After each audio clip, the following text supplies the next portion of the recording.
Bonjour à tous, bonjour à toutes, bienvenue. Moi, je m'appelle Servane, je m'occupe de la communication pour l'association Agapa. Aujourd'hui, j'accueille Gaëlle, Yolanda, Romane, Astrid et Marie-Laure pour ce webinaire. Merci à chacune d'avoir accepté notre invitation. Agapa est une association engagée depuis plus de 30 ans auprès des personnes touchées par un deuil périnatal, quelle qu'en soit la cause. Arrêt naturel de grossesse, IVG, IMG, mort in utero, décès autour de la naissance ou dans les jours qui suivent. À travers ces trois missions que sont l'accompagnement, la formation et la sensibilisation, Agapa œuvre pour que la parole autour de ces deuils puisse circuler, être entendue et reconnue dans toutes ses dimensions. Aujourd'hui, c'est la journée mondiale du deuil périnatal. Nous avons choisi de consacrer un temps d'échange à un thème qui suscite de nombreux questionnements, qui est la place de la fratrie dans le deuil périnatal. Car si les parents sont au cœur de l'attention, les frères et sœurs, qu'ils soient déjà nés ou à venir, vivent eux aussi ce deuil, parfois dans le silence, parfois dans l'incompréhension. Comprendre leurs ressentis, leurs besoins, proposer des pistes de réflexion sur un soutien ajusté, voilà les objectifs de ce webinaire. Gaëlle, je me tourne vers toi, car tu as accepté de conduire cette discussion. Alors Gaëlle, le deuil est un sujet qui t'anime. Ouais. Depuis 5 ans, tu produis et animes le podcast Ainsi va la vie, qui explore sans tabou la mort et le deuil. Il a d'ailleurs été récemment nominé au prix Podcast Santé francophone dans la catégorie Sensibilisation grand public. Tu es également praticienne de shiatsu, spécialisée dans l'accompagnement du deuil, notamment périnatal, après avoir toi-même vécu une interruption spontanée de grossesse et traversé le deuil de la maternité. Ton accompagnement allie écoute active, approche corporelle et carnet créatif. Tu es également bénévole au sein de l'association SPAMA, où tu co-animes des groupes d'entraide pour parents ayant perdu un tout petit. Donc Gaëlle, je te laisse maintenant le soin de présenter Yolanda, Romane, Astrid et Marie-Laure. Encore un immense merci à vous toutes d'avoir accepté notre invitation. Et à tous ceux qui se sont inscrits, merci de votre confiance. Je vous souhaite un bon webinaire.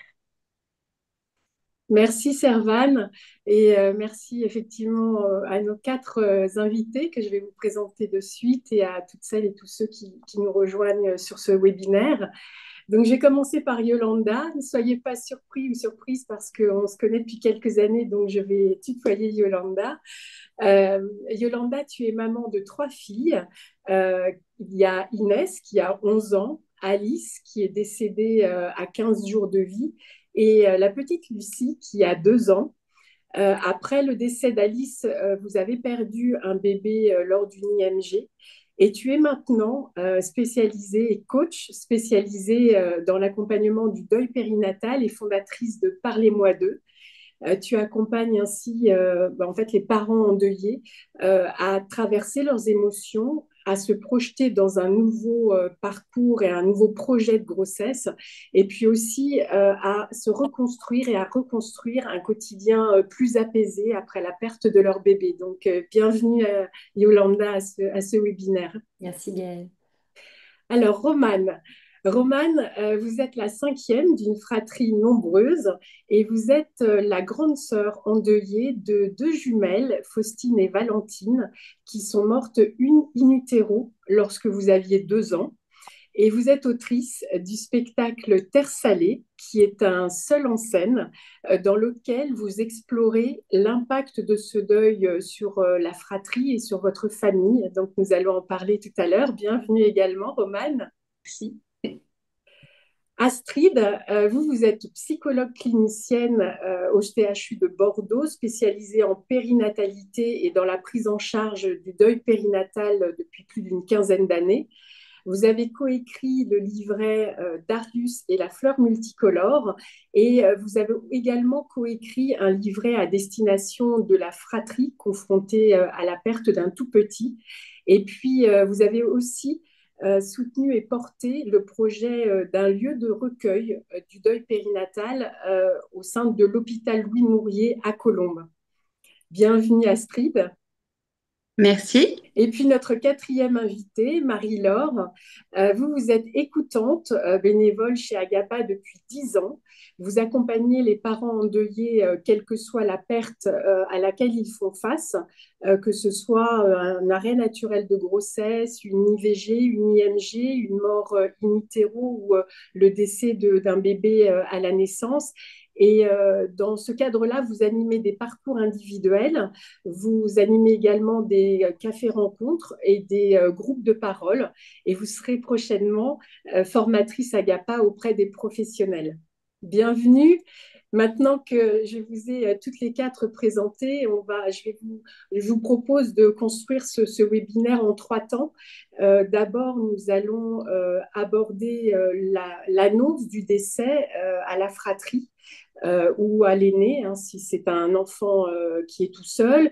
Ensuite, nous allons parler de l'impact de ce deuil sur la fratrie. Et puis, vers la fin du webinaire, je vous proposerai de nous partager peut-être des prises de conscience ou des enseignements que vous auriez tirés de vos vécus du deuil ou vos vécus d'accompagnante respectives. Donc, et on conclura le webinaire par une présentation de ressources et notamment de livrets et de cahiers de dessin à destination des enfants endeuillés. Donc, eh bien, commençons par ce moment qui est une perspective particulièrement éprouvante pour les parents, qui est l'annonce du décès du ou des bébés aux enfants. Et Yolanda, j'aimerais qu'on commence avec toi. Euh, Comment et à quel moment et comment est-ce que toi et ton mari, vous avez annoncé le décès de Alice à Inès et quel âge avait-elle à l'époque? Alors Inès, au moment du décès de sa sœur, avait 5 ans. On ne lui a pas annoncé le jour de son décès. Je pense qu'il a fallu déjà un temps nous-mêmes pour véritablement réaliser ce qui venait de se passer.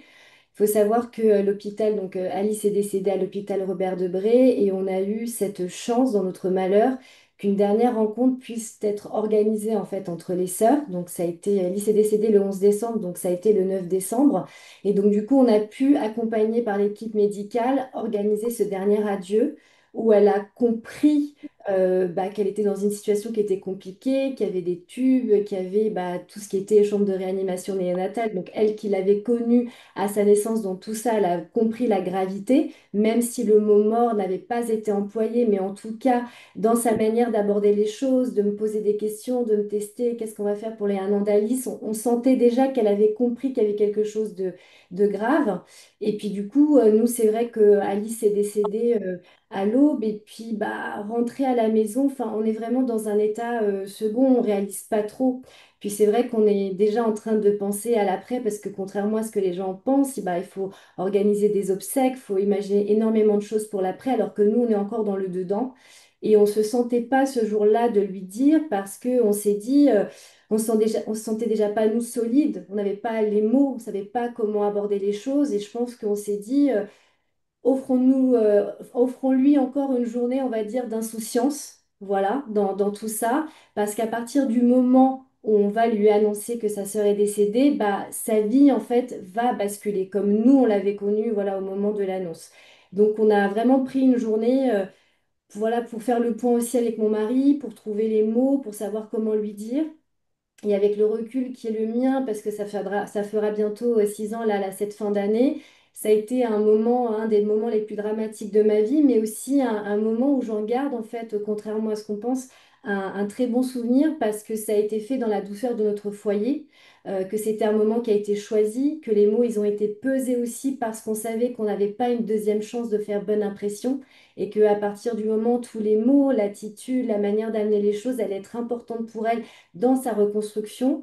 Et c'est vrai que voilà, on a beaucoup pleuré tous les trois, on a mis des mots, on n'a pas, on a vraiment annoncé le mot mort, on n'a jamais édulcoré en fait la réalité parce qu'on avait vraiment besoin qu'elle comprenne la gravité et que c'était irréversible aussi. Et après, comme tout enfant, c'est vrai qu'on passe du rire aux larmes, c'est-à-dire que, ou des larmes au rire plutôt, parce que 5 minutes plus tard, c'est on va jouer, quoi. Donc c'est ça aussi qu'il reste de ça. Astrid, les parents, en fait, là, on voit que Yolanda et son époux s'étaient préparés. Les parents peuvent légitimement avoir envie de préserver et de protéger les enfants de la violence de cette annonce. Est-ce que vous pouvez nous expliquer pourquoi il est si important de parler aux enfants, quel que soit leur âge?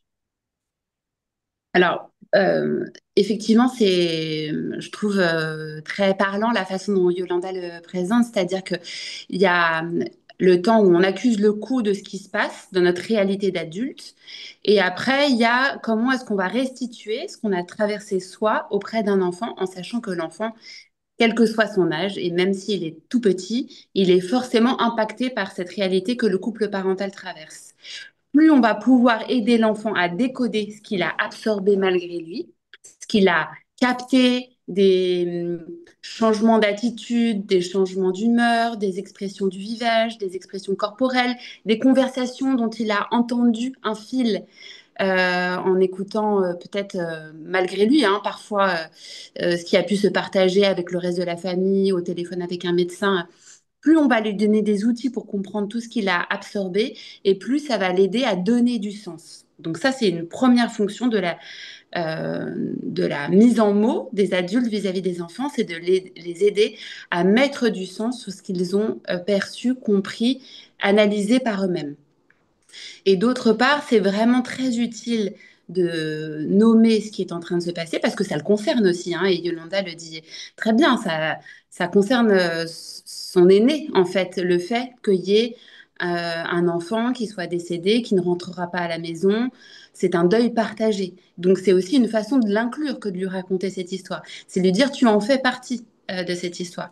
Et puis ce que je trouve assez juste dans ce que dit Yolanda, et moi je l'entends beaucoup dans les suivi que je peux avoir auprès de familles qui vivent un deuil périnatal, c'est que oui, certes, c'est dramatique, mais c'est aussi, hein, et vous le dites, Yolanda, c'est un bon souvenir.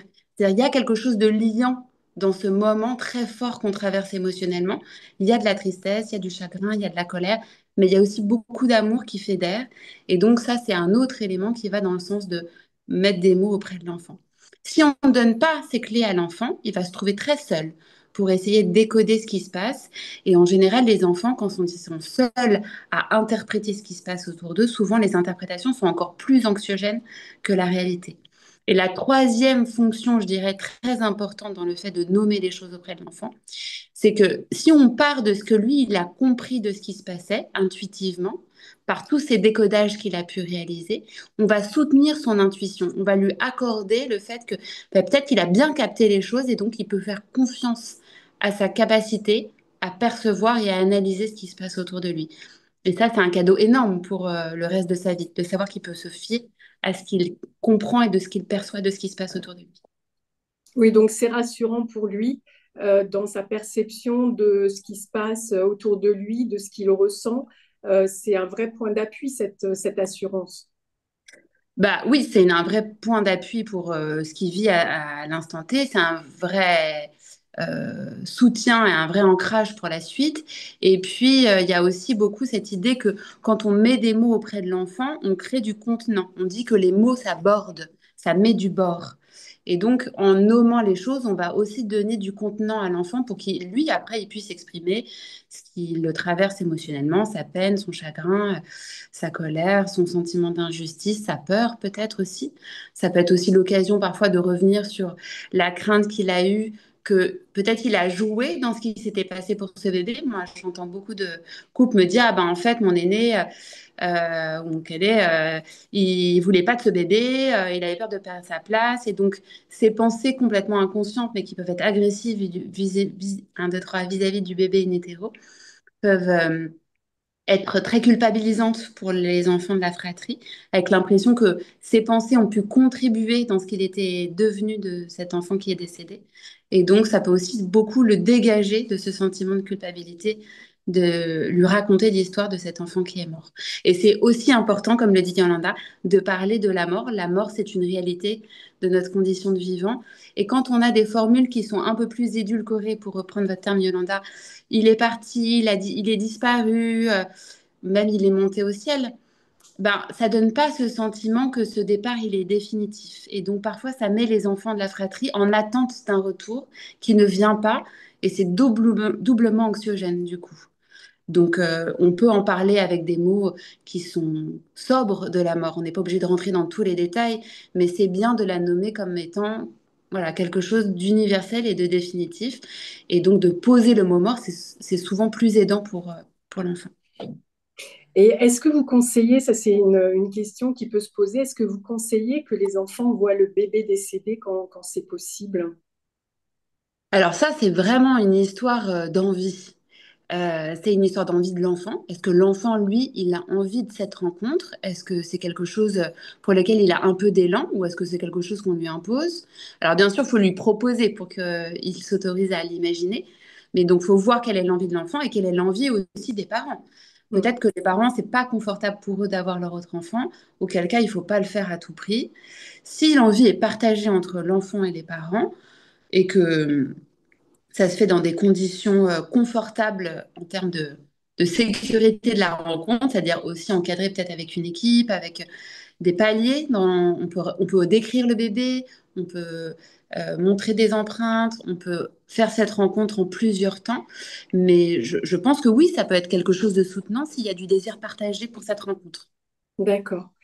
Alors, dans votre livret, Darius et la fleur multicolore, Darius est un petit garçon qui perd une petite sœur qui décède et il se met en retrait pour ne pas accabler ses parents qui sont éprouvés par le chagrin. Et certains enfants, au contraire, seront sursollicitants. Et c'est vrai que ce deuil soulève beaucoup d'émotions que les enfants peuvent ne pas comprendre ou peuvent avoir du mal à vivre. Si on prend par exemple l'émotion, enfin la colère, comment donner une place à la colère pour l'enfant, que ce soit à l'égard du bébé ou que ce soit à l'égard de lui-même d'ailleurs, par rapport à ce que vous venez de nous dire. Ouais. Comment donner une place à cette émotion? Alors déjà, je voulais peut-être revenir sur qu'est-ce qui peut traverser un enfant dans le contexte d'un deuil périnatal, donc d'un décès d'un enfant de la fratrie. Il y a le chagrin ou la peine ou la colère vis-à-vis de ce bébé qui est mort, et il y a la préoccupation vis-à-vis des parents, Mm. l'inquiétude qu'ils peuvent ressentir à l'égard du couple parental. Ça, voilà, c'est conjoint, mais c'est quand même deux lignes qui sont un peu différentes. Euh, Ça peut être très éprouvant pour les parents d'accueillir la colère de leur enfant, alors que eux-mêmes sont pris dans leur propre colère ou dans leur chagrin. Donc, je pense que c'est bien de pouvoir dire que c'est OK d'être en colère, que c'est adapté, que c'est normal, que c'est légitime de traverser ça, mais on peut aussi dire que c'est pas le bon moment pour soi pour l'accueillir en tant que parent. Et donc, du coup, il faut trouver du tiers. Il faut trouver du relais. Il faut pouvoir se dire, bah là, en fait, je sens que c'est normal que mon colère, mais je sens que moi, j'ai pas les ressources là, et c'est légitime que ça soit dans ses propres tourments. Et donc, il faut avoir du relais auprès de l'entourage familial, de professionnels de la petite enfance, de l'entourage amical, d'aller consulter peut-être pour un entretien familial aussi, comment les choses elles peuvent se dire avec un tiers qui médiatise la rencontre. Voilà, il faut pouvoir trouver du relais. Je pense que c'est ça qui est le plus important. L'enfant, il peut se mettre en retrait parce qu'il ne veut pas accabler encore plus ses parents, donc il va se mettre dans une position un peu en sourdine, quoi, pour se dire, bah, je laisse mes parents gérer ce qu'ils doivent gérer parce que je ne veux pas en rajouter. Et il y en a d'autres, au contraire, ils vont être très agités, voire un peu revendiquants, virulents, parce qu'ils essayent de détourner les parents de leur chagrin. Ils essayent de capter l'attention pour que les parents soient moins prises dans leur peine. Mais en fait, ça marche pas parce que les parents sont irrités par l'agitation de l'enfant. Plus les parents sont irrités, plus l'enfant va essayer de détourner l'attention parentale pour essayer de les détourner de leur chagrin. Et plus il est agité, et plus les parents sont irrités. Et là, c'est un cercle vicieux. Et c'est là où il faut en sortir en passant le relais auprès de l'entourage ou d'autres tiers. D'accord. Je sais pas si En ça répond parlant à de... cette question, Gaëlle. Oui, oui, tout à fait. Je vais Ouais. revenir d'ailleurs sur l'idée des rituels avec toi, Yolanda, parce que les rituels qui ont été mis en place à la mort d'Alice ont évolué, notamment sur la période, enfin en particulier sur la période de Noël qui coïncide avec le décès d'Alice. Et j'aimerais que tu nous parles de cette préparation du sapin de Noël qui a évolué et qui en dit long sur la créativité des enfants de la fratrie sur lesquels bah, finalement on peut s'appuyer en tant que parents. Oui, tout à fait. Alors c'est vrai que les rituels, ils peuvent être très présents en fait dans un premier temps, et c'est souvent bah, les parents qui vont enfin, les instaurer aussi parce qu'il y a tellement ce besoin d'avoir quelque chose de tangible à la maison. Donc, dans un premier temps, ils peuvent être très présents. Et puis, c'est vrai qu'il faut toujours se demander, les rituels, on les fait pour nous ou est-ce que l'enfant, il a vraiment envie de les faire? Moi, c'est vrai que j'ai senti au bout d'un moment aussi peut-être un peu plus de détachement de la part de mon aîné à pas forcément vouloir tout le temps faire des rituels. Et ça, je pense qu'il faut vraiment être aussi à l'écoute. Voilà, si nous, en tant qu'adultes, on a envie de les faire très bien, mais du coup, voilà, aussi interroger en fait l'enfant s'il a envie ou pas d'être dans les rituels. Et c'est vrai que nous, bah, Alice est décédée 15 jours avant Noël, donc autant vous dire que c'est une période qui est hyper chargée. Et la difficulté, c'est qu'on ne peut pas passer à côté de Noël. Enfin, je veux dire, il y a une ambiance, il y a des lumières, il y a, voilà, il y a toute une chose que quand on arrive à cette période de l'année, forcément, nous, en tant qu'adultes, alors heureusement pour elle, et ça j'ai vraiment aussi de le donner comme espoir, c'est que finalement, ça n'a pas du tout enlevé cette magie de Noël, hein. Elle est toujours aussi émerveillée par rapport à Noël. Mais nous, quand Noël arrive, bah, c'est une autre ambiance, on va dire, dans notre tête. Et donc, pendant des années, donc, ce qu'il faut savoir, c'est que quand Alice est décédée le 11 décembre, entre les allers-retours en réanimation pendant 15 jours, très franchement, le sujet sapin et Noël n'était pas du tout au programme. Mais après, voilà, cette annonce de son décès, on s'est dit quand même avec mon conjoint le lendemain, donc le 13, sur le lendemain, qu'il fallait bien qu'elle vive en fait son Noël et qu'on pouvait pas la priver en fait de cet instant-là parce que bah elle c'était quelque chose qu'elle attendait voilà beaucoup, et on avait voilà organisé vraiment quelque chose avec mes parents, ma sœur, pour qu'ils viennent en fait nous aider à décorer le sapin parce que moi qui en temps normal adorais cette période, je n'y arrivais pas, hein. Donc on s'est vraiment fait aider du coup par la famille pour avoir voilà ce rituel. Mais chaque année, il s'avère que moi, je traînais un petit peu des pieds, je l'avoue, au moment voilà, de décorer le sapin, et que elle, de toute façon, c'est ce que disait Astrid, enfin, elle, il le ressent dans notre manière d'agir, de parler, etc. Donc, plutôt que de lui dire, voilà, de lui mentir, je lui ai vraiment dit que c'était une période qui était compliquée, que du coup, peut-être qu'elle s'en souvenait pas, mais on avait, voilà, décoré ce sapin après le décès de sa sœur. Donc, à chaque fois, voilà, ça ravivait. Voilà, je lui ai expliqué vraiment que ça ravivait ça. Et bah, 3 ans après le décès de sa sœur, je pense que le fait de lui avoir dit, elle a compris que c'était compliqué. Et donc, elle a essayé vraiment de trouver par elle-même des solutions que je pense je ne serais, enfin, j'aurais jamais trouvées. Euh, et elle m'a dit, bon, Alice est décédée le 20, non, pardon, est née un 27 novembre. Et elle m'a dit, bah, pourquoi on ne le ferait pas en fait tous les ans, le jour de sa naissance, bah, on fait le sapin tous ensemble parce que bah, nous avait entendu dire hein, que c'était un peu le seul jour dans les 15 jours d'insouciance où on fêtait aussi l'arrivée de sa sœur, où c'était beaucoup de bonheur. Et il y avait aussi cette symbolique de mettre l'étoile en fait sur le sapin.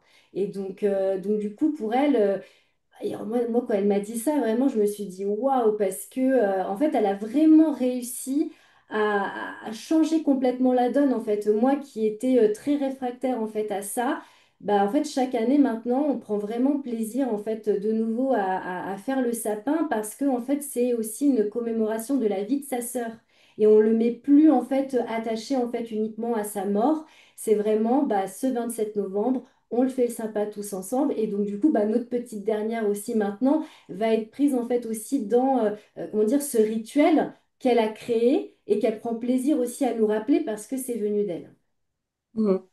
Oui, ça montre combien les enfants aussi peuvent raccrocher à la vie hein, quand elle paraît si difficile pour les parents endeuillés. Marie-Laure, vous, en tant qu'écoutante, vous avez relevé une différence dans l'accompagnement des parents qui traversent ce deuil selon le fait qu'ils aient ou pas d'autres enfants.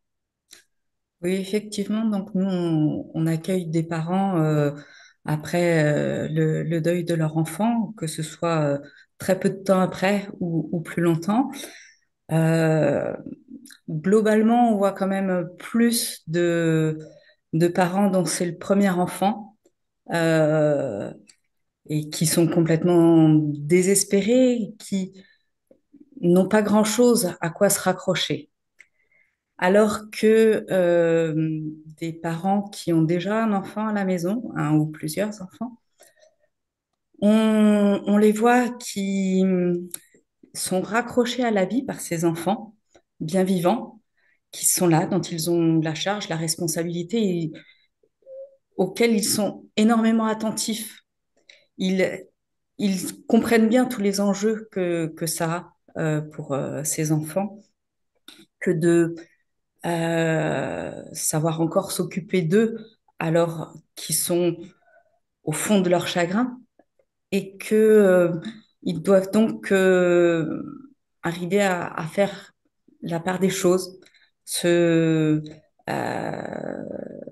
être dans la vie avec leur enfant vivant, trouver le courage de les emmener à l'école et de se confronter à tous ces enfants qui les renvoient forcément au deuil qu'ils viennent de vivre, mais ils ont aussi besoin, voilà, de moments pour eux, pour être pleinement présents à leur enfant décédé. Et nous, voilà, on les accueille dans ce cadre-là. On leur offre la possibilité de cette parenthèse pour pouvoir exprimer tout leur chagrin, toute leur colère, sans crainte de ce que vont voir, en percevoir leurs enfants vivants à la maison.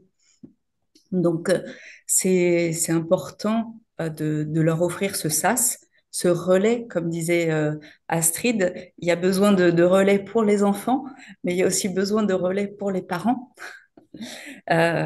pour pouvoir les accueillir dans toutes leurs dimensions de parents endeuillés d'un enfant, mais aussi bah, comme parents d'enfants bien vivants, très accaparants et qui leur laissent pas beaucoup de temps pour pouvoir se consacrer un peu à leur enfant décédé.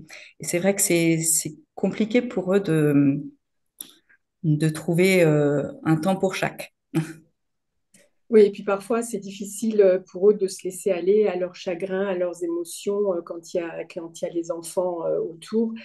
Euh, on va parler justement de l'impact de ce deuil sur la fratrie quand les années passent. Romane, vous êtes donc la cinquième d'une fratrie nombreuse, on l'a dit, vous aviez donc 2 ans quand Faustine et Valentine sont décédées. Et vous n'en avez pas le souvenir, mais au sein de votre famille, ce n'était pas une réalité cachée et ce n'était pas un tabou.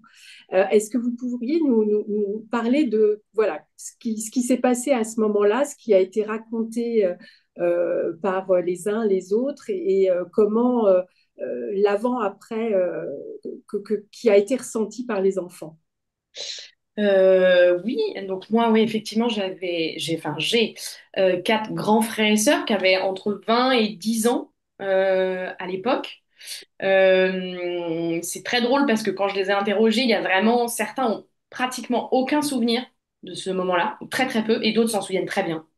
Donc ça, Ouais. c'est fou les traces très différentes que ça laisse chez les uns et les autres. En tout cas, comment ça s'est passé? Il se trouve que les jumelles avaient une maladie, donc ça a été dit assez tôt. Enfin, les parents ont su à 3, 4 mois, donc ils en ont tout de suite parlé à toute la fratrie en disant, voilà, il y a un problème avec les filles, on ne sait pas ce qui va se passer. Et puis quand il se trouve que effectivement ma mère est allée faire, s'est dit, oula, je sens qu'elle ne bouge plus et qu'elle est allée faire une échographie et qu'effectivement elle ne bougeait plus et qu'on lui a dit, ben l'accouchement c'est très bientôt. Elle est revenue à la maison, ils ont réuni tous les enfants, moi compris, et ils ont dit, voilà, elles ne vivent plus, donc maman part à la maternité ce soir. pour accoucher. Voilà. Il se trouve qu'ensuite, il y a eu un enterrement, et ça, tous mes frères et sœurs m'ont dit, aussi bien que mes parents, m'ont dit ça a été extrêmement important ce moment parce que c'était un enterrement extrêmement beau. Il se trouve qu'on habitait à la campagne, qu'il avait neigé, elles sont nées le 3 janvier, et donc il avait neigé 10 cm de neige la veille, donc tout était blanc. Le petit cercueil où elles étaient toutes les deux était blanc. Et voilà, la cérémonie à l'église apparemment était vraiment extrêmement belle et a permis à tout le monde, en tout cas, de faire un pas dans le deuil parce que ils s'en souviennent d'un moment extrêmement lumineux. Ils avaient demandé à ce que tout le monde soit habillé en blanc, non pas en noir, voilà, et que ouais, le souvenir que tout le monde a, et que c'était un moment extrêmement lumineux alors que c'était un décès terrible pour tout le monde. Euh, voilà. Et après, il se trouve que mes parents en ont toujours parlé. C'est-à-dire, ça n'a jamais été un tabou. Il y a des photos qui ont été prises des jumelles quand elles sont nées, qui étaient à disposition de la fratrie, si certains avaient besoin de les voir. Vraiment, elles ont toujours fait partie de la vie. Enfin, sur la cheminée, il y avait leur faire-part de décès. Elles étaient toujours là. Après, c'est vrai qu'à l'époque, elles sont nées et décédées en 95.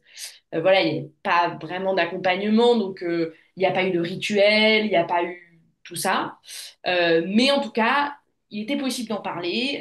Et ma mère m'a en tout cas raconté que effectivement, les 2 premières années, ils en parlaient beaucoup, ils en parlaient régulièrement.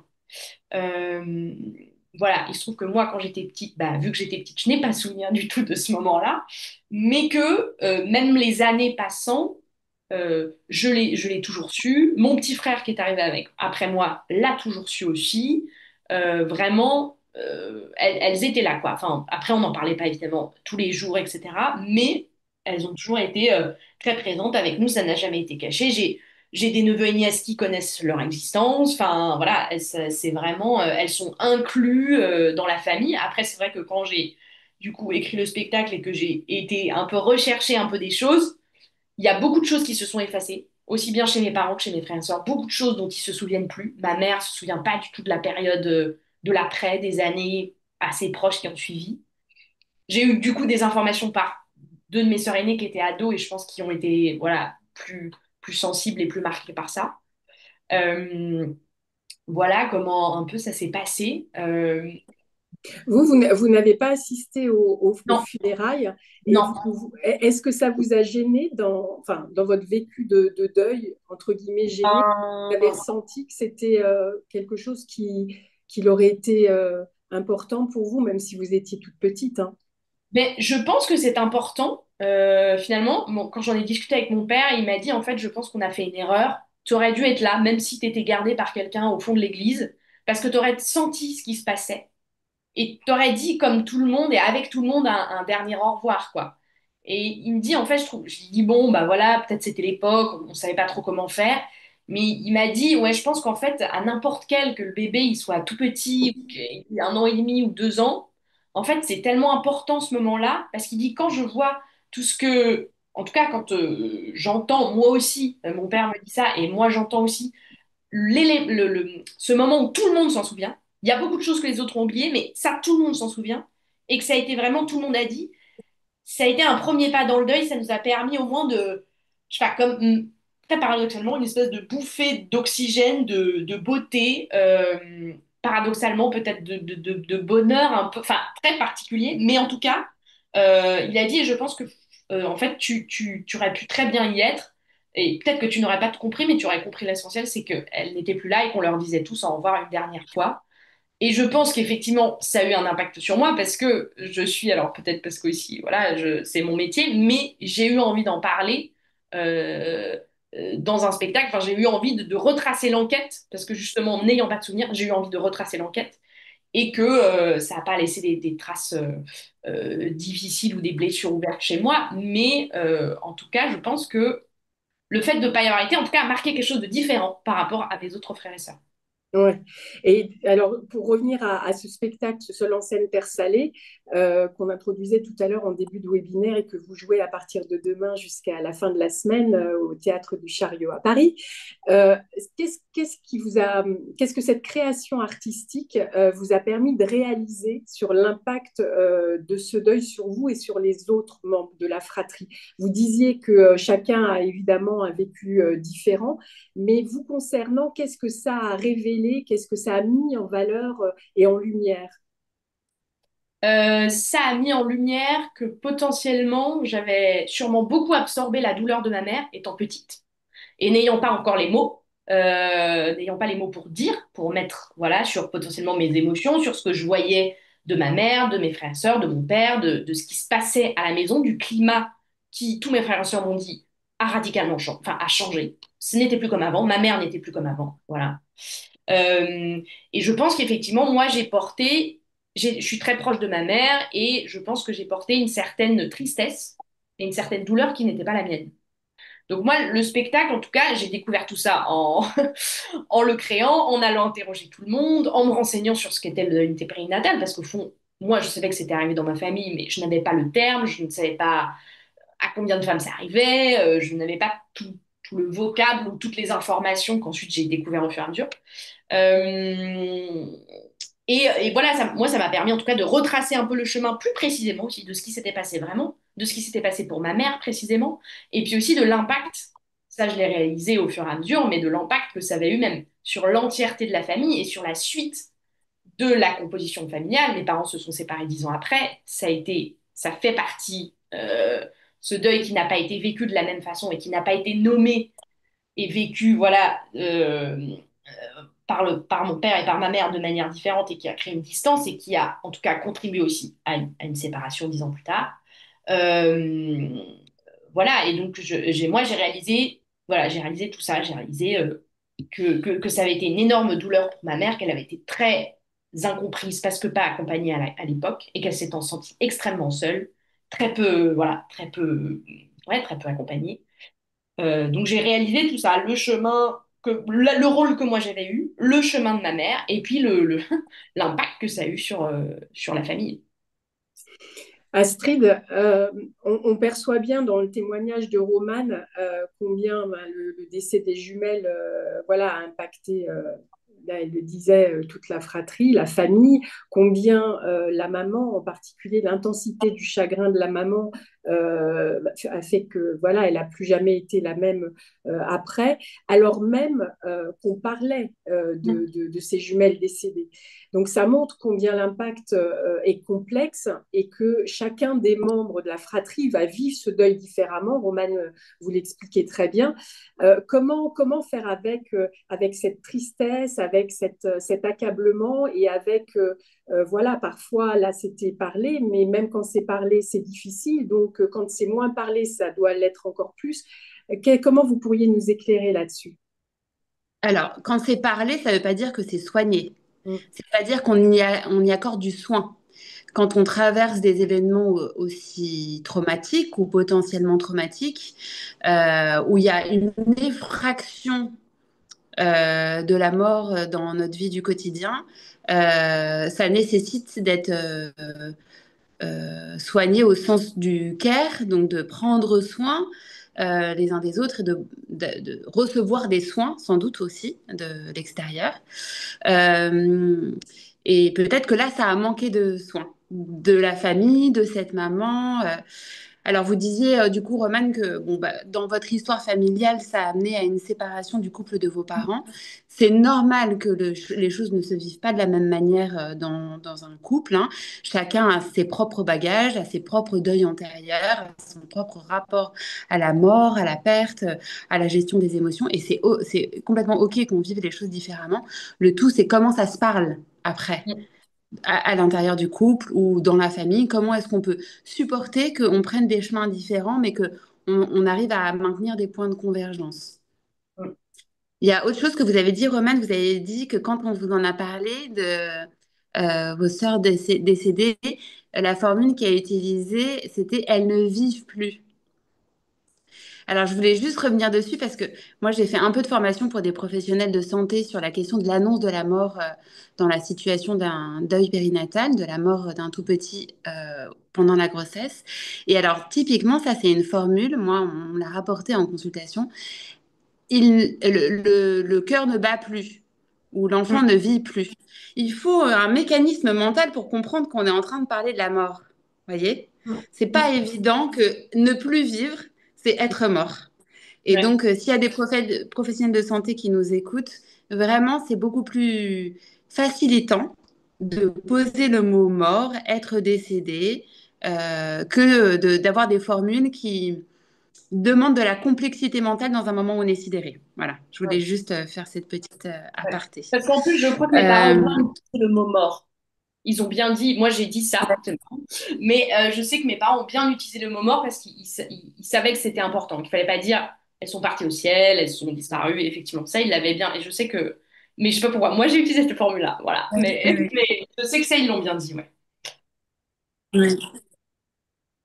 Et dans les Et tabous, donc, pour revenir un peu sur votre histoire, Romane, vous disiez que allez-y.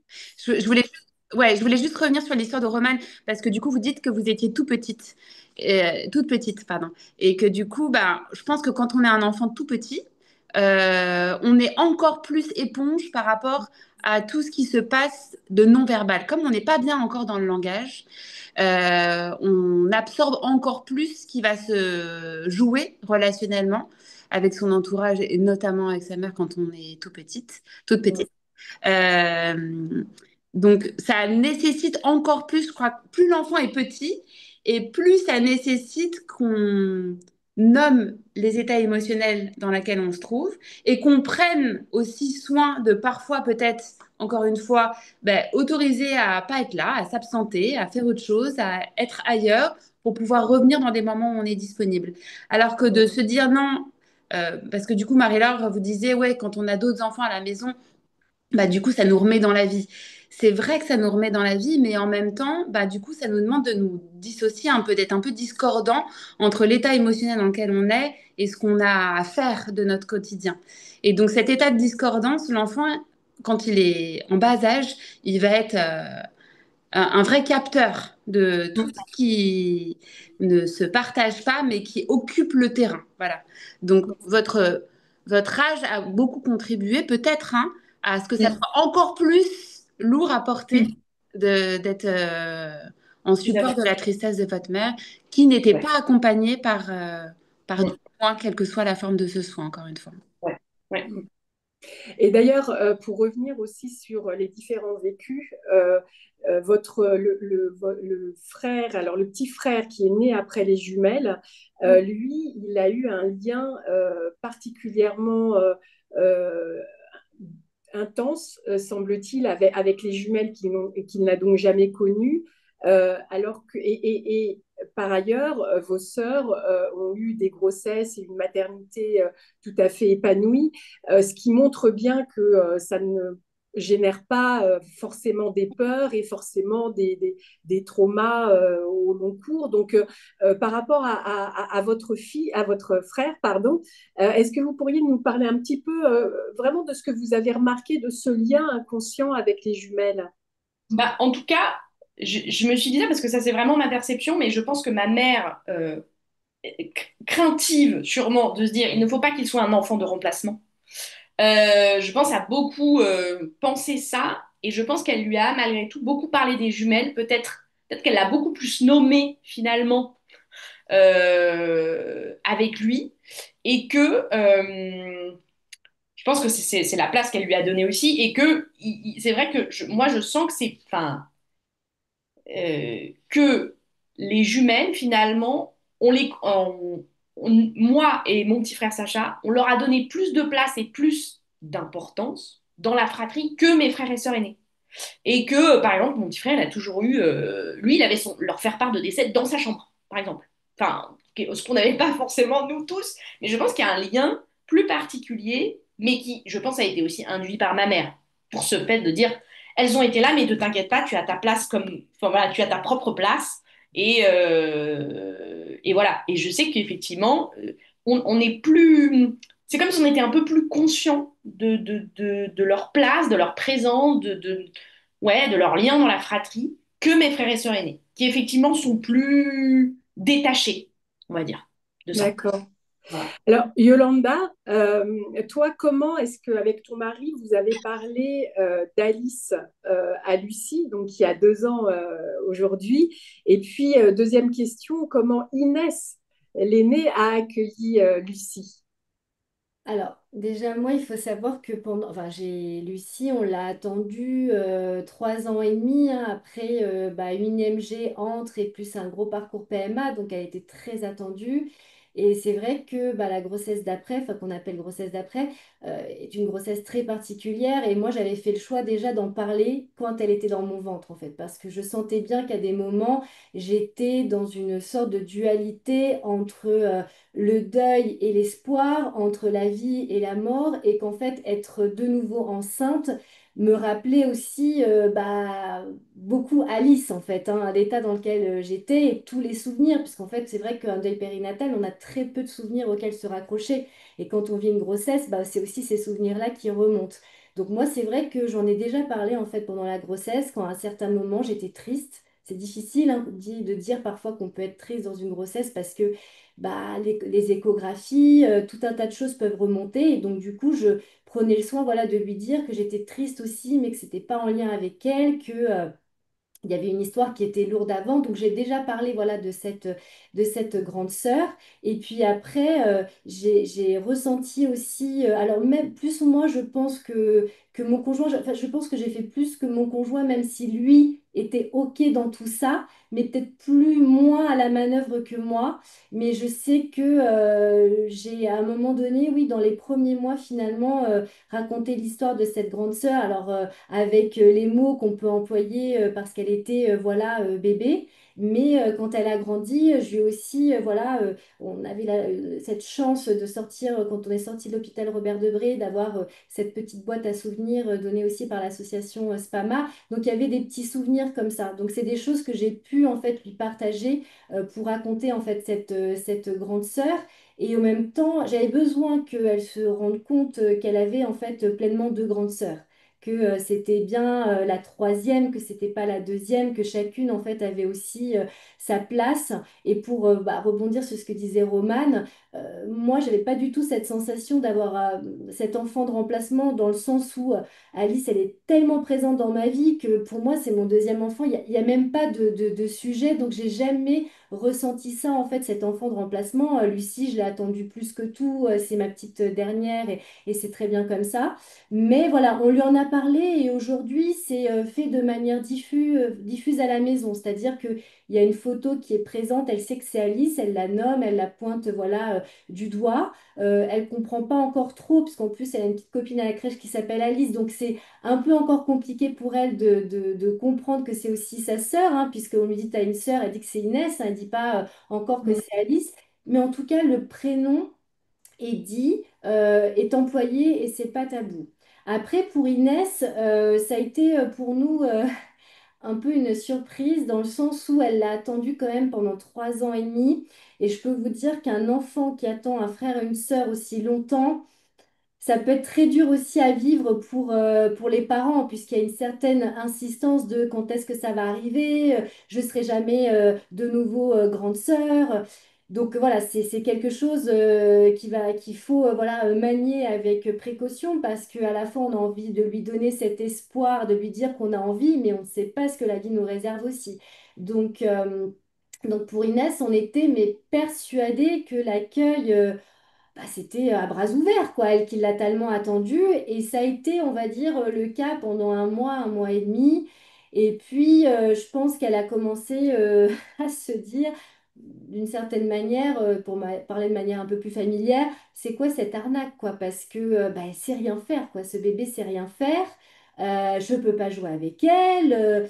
C'était un peu compliqué, c'était des mots assez bruts et donc du coup nous on était un petit peu perturbés sans jamais lui dire bah non t'as pas le droit de dire ça donc on a voilà, accueilli. Et puis, on la connaît aussi. Le fait d'avoir énormément parlé avec elle pendant voilà, ces 3 ans et demi après le décès de sa sœur fait que on a vraiment développé aussi une communication très forte. Donc, on n'a jamais, comment dire, tout ce qu'elle nous disait, on l'accueillait. On ne disait pas, on ne peut pas dire ça, quoi que ce soit. Donc, c'est vrai qu'au tout début, bah, ce truc idéal bah, n'était pas du tout idéal hein, dans notre famille. Hein. Elle était contente, hein, elle disait pas qu'elle n'était pas contente, mais quand même. Et en fait, pourquoi c'est important parfois, enfin, pourquoi c'est important pour moi d'accueillir tout ça, et parce que parfois les gens disent, ah, bah, elle n'a pas le droit de dire ça, quoi que ce soit, parce qu'en fait, c'est ce qui nous a permis aussi de continuer à tisser le fil et se rendre compte en fait que à ce moment-là, bah, il y a de nouveau un peu le deuil d'Alice qui est revenu. C'est-à-dire que quand elle a perdu sa sœur, elle avait 5 ans. Nous, en tant que parents, on a très vite compris ce à côté de quoi on passait. On avait déjà eu cette chance d'avoir un enfant, donc toutes ces projections de vie, on comprenait ce à côté de quoi on passait. Mais elle ne savait pas ce qu'être grande sœur. Elle a connu sa sœur très peu, mais on l'a pas ramenée à la maison, elle n'a jamais eu ce quotidien. Elle savait qu'elle était grande sœur, mais elle nous disait, je suis grande sœur, mais je peux pas vivre avec elle.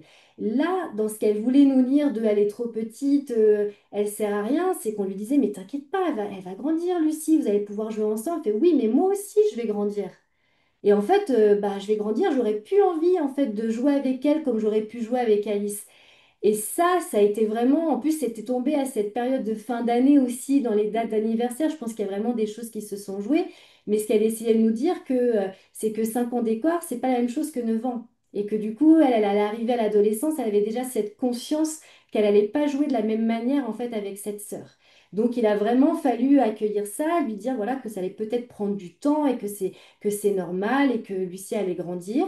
Et puis une fois que cette période de date anniversaire est passée et que allez, l'année suivante, on a passé l'année suivante, comme c'est souvent le cas dans les enfants, ils nous cueillent un petit peu comme ça du jour au lendemain, on est à table à dîner, et puis elle nous dit, bon bah c'est bon, je peux m'attacher, je peux aimer Lucie parce que je sais qu'elle va pas mourir.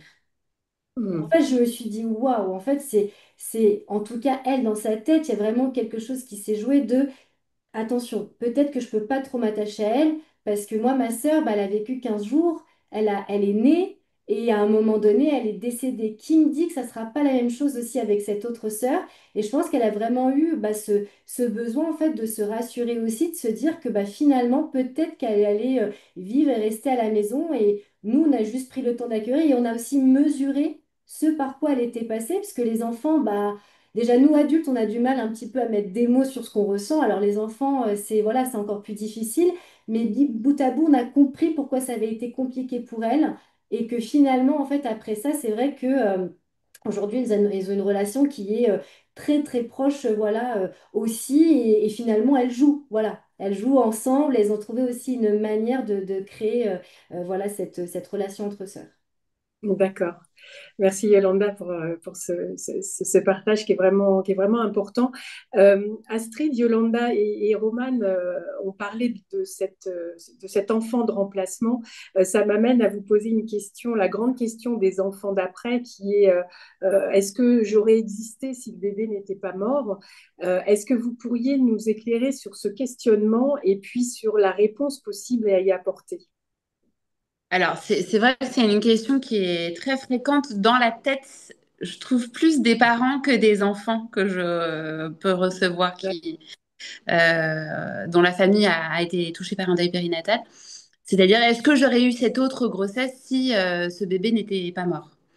Euh, je crois que ce que ça dit, et Yolanda le décrit assez bien dans le fait que la grossesse suivante, elle met du temps à arriver, qu'il y a un décalage d'âge plus important que ce qui aurait été souhaité. Euh, la perte d'une grossesse, la perte d'un bébé, la perte d'un enfant, ça vient forcément modifier l'idéal familial qu'on s'était figuré. Donc il y a une histoire qui doit se réécrire, de fait, parce que c'est pas ce qu'on avait prévu. Parce que bah, ça fait partie des événements de vie qui surgissent et donc qui modifient un peu cette trame. La question, c'est qu'est-ce que cet événement qui est très douloureux a retiré, mais qu'est-ce qu'il a apporté? Qu'est-ce que ça a permis? Sur quoi on peut créer quelque chose de constructif, de ça s'appelle sublimer en fait, d'arriver à se rendre compte que aussi douloureux que ça ait pu être, ça permet quand même de créer quelque chose de vivant derrière, de renforçant les liens, d'artistique en créant une pièce de théâtre. Donc, même s'il y a de la perte d'un idéal, d'un enfant, d'un être cher, il y a il y a du bénéfice quelque part. Le terme n'est pas très joli, mais ça crée quelque chose sur lequel on peut s'appuyer en se disant on n'a pas tout perdu, ça a apporté aussi des choses, ça a dévié notre trajectoire, mais cette trajectoire, elle est enrichie de quelque chose. Voilà. Ça a enrichi, c'est ça que je voulais dire. Et je pense que la différence entre l'histoire de Roman et l'histoire de Yolanda, c'est aussi la question de la temporalité avec laquelle les grossesses peut-être sont arrivées pour Yolanda et pour la maman de Roman. On sait que plus on se laisse du temps pour vivre son chagrin, sa tristesse, en sachant que la tristesse dans un deuil périnatal d'autant plus, mais c'est le cas dans tous les deuils, c'est ce qui fait le lien avec l'enfant qui est décédé. C'est notre façon de ressentir le lien avec cet enfant, de le faire exister. Donc c'est important de se laisser du temps pour être triste, vraiment. Même si c'est pas que de la tristesse, encore une fois, ça peut être de la colère, voilà, de sentiment d'injustice, mais il faut se laisser traverser par ce tohu-bohu émotionnel. Plus on s'accorde du temps, et ce temps, il peut varier, il peut être de quelques mois, il peut être de quelques années, ça dépend des histoires, des parcours, des couples. Plus on se laisse du temps pour être vraiment chamboulé par ce qu'on traverse, et plus on est vraiment disponible pour accueillir une autre histoire, une autre grossesse, un autre enfant. Et ça aide à ce que ça se télescope moins. Plus ce temps est raccourci, ou en tous les cas, on essaye d'aller vite en se disant, je vais passer à autre chose, j'ai une autre grossesse et ça va aller mieux, et du coup, le bonheur va revenir. Plus on feinte ce temps-là, et plus les histoires ont tendance à s'entremêler. Et c'est peut-être aussi de ça dont il s'agit pour votre frère Sacha. Il y a peut-être des choses qui se sont entremêlées des deux histoires parce qu'il y avait une temporalité qui était peut-être trop courte pour votre maman. Oui, oui. Euh, Bah, mon petit frère, il est arrivé 1 an et demi après la mort des jumelles, donc ça a été très rapide. Et je sais que mes Ouais. sœurs m'ont dit, au final, maman, elle a plongé non pas après la mort des jumelles, mais après l'arrivée de Sacha. 6 mois après l'arrivée de Sacha, elle est tombée en dépression forte parce que ça n'avait pas été, elle n'avait pas eu le temps de tristesse et elle n'avait pas été accompagnée en plus. Ça n'avait pas été processé. Ouais. Ça n'a pas été processé. Tout à fait. Mm. Donc ça arrive à retardement, mais c'est arrivé après. Tout à fait. Ouais. Donc Ouais. oui, certes, l'enfant suivant peut-être ne serait pas arrivé dans les mêmes conditions, mais on ne sait pas. Mais en tous les cas, cette perte a créé de la vie derrière. Mm. Ouais. Et on voit bien par rapport à ce que vous dites, Romane, du non-accompagnement de la maman. Là, je voudrais enfin, vous questionner, Marie-Laure. Vous en avez parlé un peu tout à l'heure, mais c'est vrai que du coup, avoir un espace d'accompagnement où on peut parler de ses émotions et de ce deuil que les parents traversent, c'est essentiel. Quels sont, selon vous, les bienfaits sur la durée de cet accompagnement pour les parents et par voie de conséquence, en fait, sur la fratrie. C'est à moi que vous posez la question, Gaëlle? Ah, Marie-Laure, pardon. À Marie-Laure, pardon. Ouais. Alors, moi, c'est vrai que j'entends énormément les parents dire à quel point ils se sentent seuls dans cette épreuve, à ne pas pouvoir partager ce qu'ils ressentent avec leur famille, avec leurs amis, avec les professionnels. Donc, c'est vraiment un immense sentiment de solitude qui est ressenti. Et dans l'accompagnement ou dans les cafés rencontres, ils se sentent voilà, vraiment pleinement accueillis dans ce qu'ils ont à vivre en, en toute simplicité. Ils n'ont pas à faire semblant d'aller bien pour préserver leur entourage. Ils n'ont pas à faire semblant, ils laissent tomber les masques. Et, euh, et ça leur fait énormément de bien d'avoir cet espace-là euh, pour pouvoir repartir après dans, voilà, être confronté à la vie avec toutes ces difficultés de devoir affronter euh, les, euh, les collègues au boulot ou les voisins ou voilà et les enfants au quotidien avec lesquels effectivement c'est pas toujours simple de d'avoir d'être en vérité dans toute son ambivalence hein. Donc c'est vraiment voilà leur permettre d'avoir un espace euh, où ils se sentent libres et entendus. D'accord. Et peut-être je rajouterais juste, au-delà de se sentir libre et entendu, ce qui est vraiment important, c'est de se rendre compte qu'on n'est pas les seuls à vivre ça, parce qu'il y a le Mm. sentiment de sortir un peu, c'est un peu fort ce que je vais dire, mais c'est presque de ce registre-là, de sortir de l'humanité. Vous voyez, on vit quelque chose qui est peu commun, et donc c'est comme si on se sent être d'un autre monde. Voilà. Et donc, se rendre compte que non, dans notre monde humain, il y en a plein d'autres qui partagent ces trajectoires, il y a quelque chose qui apporte aussi du réconfort. Oui, et ce sentiment parfois que la vie continue et que tout s'est figé pour soi et d'avoir voilà, à faire avec cette dichotomie qu'on peut ressentir. Merci pour tous ces apports. Le temps file. Alors, j'aimerais que vous puissiez nous partager chacune d'entre vous en une phrase, si c'est possible, une prise de conscience ou un enseignement que soit vos vécus de deuil, soit vos accompagnements ont fait germer. Qui est-ce qui veut commencer? Yolanda? Alors moi, ce que ça m'a appris, c'est qu'en fait, de pas forcément écouter aussi les gens autour de soi, dans le sens où nous, on a vraiment fait le choix en fait de ne rien cacher à notre fille et de lui dire les choses en fait, parce que comme disait Astrid, sinon les enfants en fait, ils s'inventent des fois des choses qui sont voilà au-delà. Donc nous, on a toujours fait le choix de le dire, et parfois c'est vrai que c'était un petit peu mal perçu autour de nous de peut-être que vous pourriez cacher voilà, certaines choses ou de ne pas autant dire. Mais moi, ce que j'en retire maintenant avec le recul qui est le mien il y a 6 ans, c'est qu'aujourd'hui, on a une communication qui est hyper fluide avec notre grande et qui va au-delà en fait du deuil de sa sœur. C'est-à-dire qu'aujourd'hui, on a vraiment une petite fille qui va nous exprimer toutes ses émotions, qui va pleurer, oser pleurer devant nous. Enfin, moi, c'est vraiment ce que j'en garde aussi voilà, de ce deuil-là.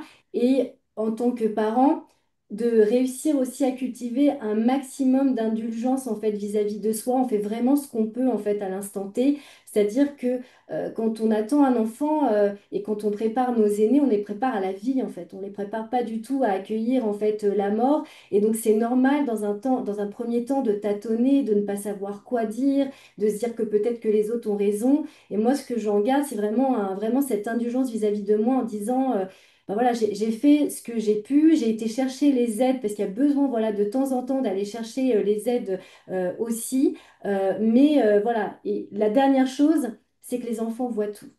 Et moi, pour voilà, rebondir sur tout ce qui a été dit, ils voient même ce qu'on n'a pas forcément envie de dire, des parents qui vont changer du jour au lendemain. Moi, elle me faisait des remarques par rapport aux boucles d'oreilles que je ne portais plus alors que j'étais coquette. C'était quelque chose que je lui avais pas dit, qu'elle a trouvé par elle-même à me dire. Vous voyez, donc on a peur de leur dire, mais c'est en leur disant, en ne leur cachant pas les choses, en leur expliquant pourquoi on est comme ça, qu'ils arrivent aussi bah, à vivre leur deuil aussi à côté. Donc j'ai été très longue, mais il y avait voilà, beaucoup d'enseignements que j'avais envie de dire aussi. Ouais, vraiment très important. Merci, Yolanda. Romane, est-ce que vous voulez poursuivre? Oui, j'étais en train de me dire qu'est-ce que je choisis? Non, effectivement, bah, comme dit Yolanda, évidemment, hyper important d'en parler parce que voilà, même quand on est tout, évidemment, quand on est tout petit, je rebondis sur ce que disait Catherine, on absorbe encore plus que les aînés qui potentiellement ont plus conscience. Donc vraiment, pour moi, c'est vraiment toujours en parler, en tout cas ne rien cacher là-dessus. Et après.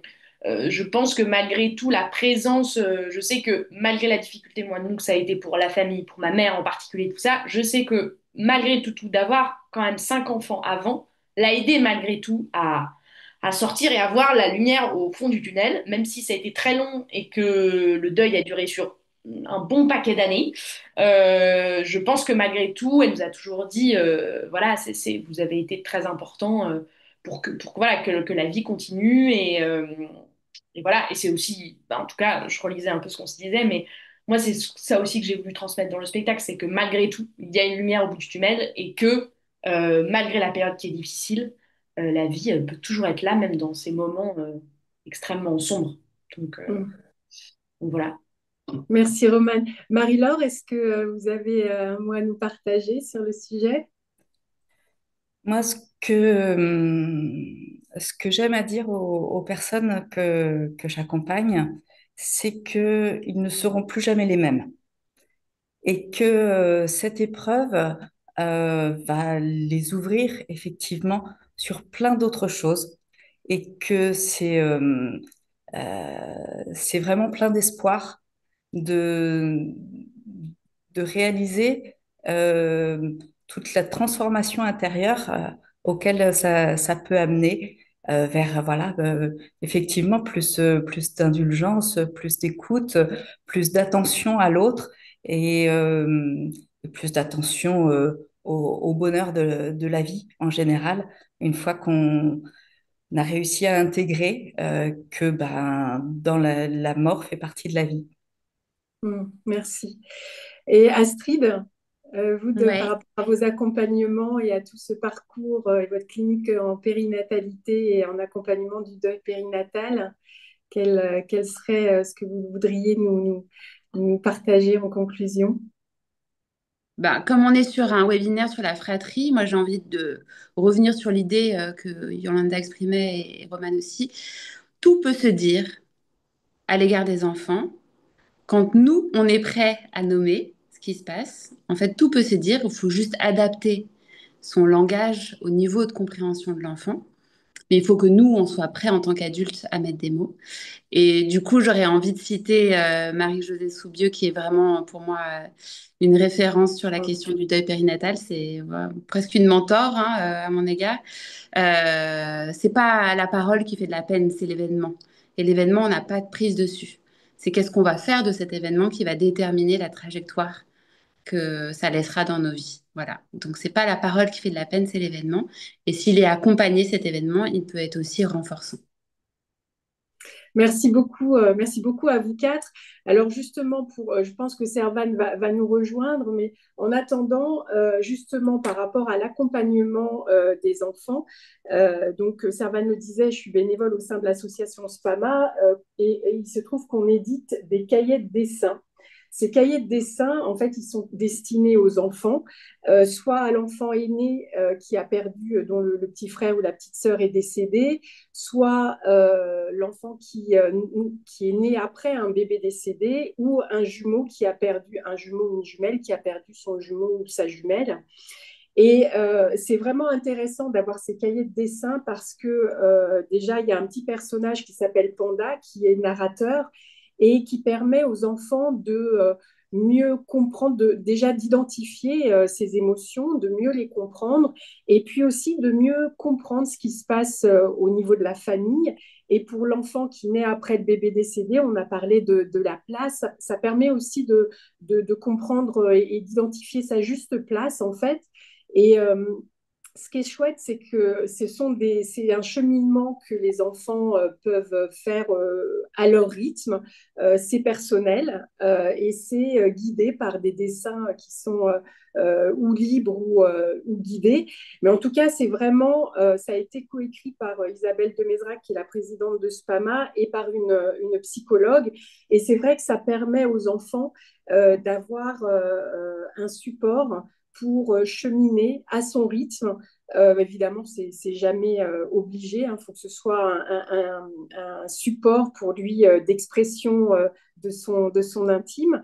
Et en fait, ce qui est intéressant aussi, c'est que ça peut être un outil de médiation avec les parents, parce que parfois il est difficile de trouver les mots justes et on est parfois submergé par les émotions quand il s'agit de parler de ce décès. Et donc là, avec les propos de Panda, eh bien, ça permet aux parents de trouver des points d'appui et de faire circuler la parole. Donc voilà, je voulais vous partager ces outils. C'est pour les enfants de 3 à 11 ans. Et ça permet voilà, à chacun de cheminer comme il le souhaite. Voilà. Merci beaucoup, Gaëlle. Je voulais aussi vous parler du livre Oscar et Léonard qui est édité par l'association Petite Émilie. Et il y a également Léa n'est pas là qui est proposé. Il s'est proposé en téléchargement sur leur site ou alors on peut aussi le recevoir par la poste. Également, ce livre-là d'Aurélie Bianchi qui s'appelle La petite graine qui n'avait pas poussé et qui lui donne plutôt des clés pour tout ce qui est arrêt naturel de grossesse précoce ou grossesse extra-utérine, donc les grossesses qui s'arrêtent de manière très précoce. Voilà, on va de toute façon reprendre toutes ces ressources dans un petit mémo qui sera envoyé à tous les inscrits. Voilà, un très très grand merci à toutes pour votre présence, pour vos témoignages, pour tous ces échanges très riches. Il y a plein de commentaires dans la discussion qui vous remercient également et qui montrent toute la richesse de ce qui a été discuté aujourd'hui. Voilà, je vais vous. Au revoir à toutes. Merci Merci, encore. merci Merci beaucoup. beaucoup. Merci beaucoup. Merci. Ouais. Merci à Merci. vous. Et Romane, donc on vous souhaite de belles représentations au Théâtre du Chariot. Merci Euh, beaucoup. donc la Terre salée sera du 16 au 19 octobre, c'est ça? Ouais, voilà. De demain jusqu'à dimanche, à 19h tous les soirs. Voilà. Eh ben, formidable. Et vous serez aussi sur le stand Agapa à l'événement Une fleur, une vie de 14h à 16h samedi 18. C'est ça. Voilà. Merci à toutes. Merci Merci à beaucoup. Merci. Merci.